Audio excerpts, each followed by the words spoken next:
Good morning, everyone. My name is Lupe Dragon, and I work at the Technical Services window in Hamilton Hall, and today we will be going over how to use Cisco Webex Meetings. So when you first open up Webex Meetings, you will see this window right here, and the first thing you'll see is your name, your link address for when you host your own meetings, a button that says start a meeting, a button that says to schedule a meeting, a little bar here to enter meeting information if you have any to start a meeting with someone. And you could also have a list of upcoming meetings to put in a little calendar. So just to start out, we are going to start a meeting. So when you click on start a meeting, this is the window that pops up after that. So here you'll see it says Lupe Dragon's personal room. This is my personal meeting space, and from here you have a lot of options. You can connect your video to a video system. You can decide where your audio comes from. I will be using computer audio, will not be calling in. Or you could also choose to not connect any audio. And you could also test your speaker and microphone.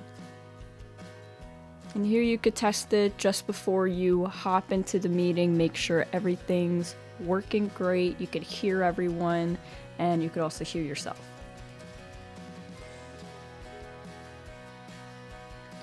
And then you can start your meeting.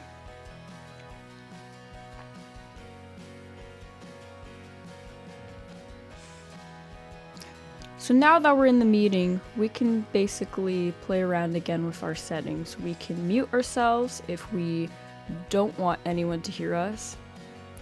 We can unmute. We can stop our video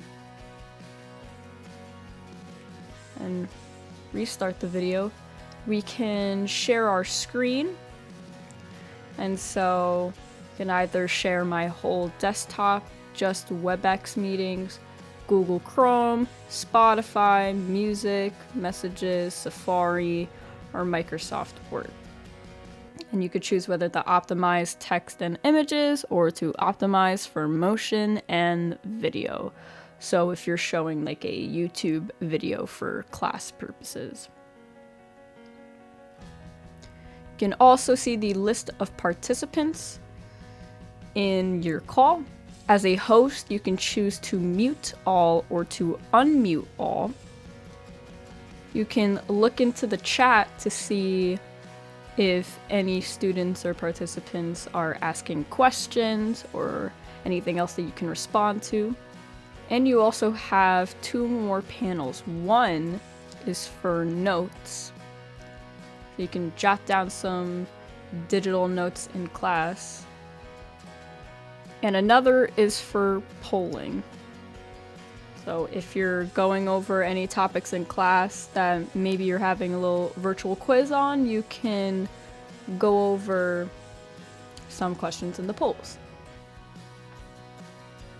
And you also have more options to switch where your audio is coming from, to connect to a video system again, to lock your meeting so no one else is allowed to come in, to invite and remind people to come to the meeting, and to copy your meeting link so that you can send it in an email for people to join.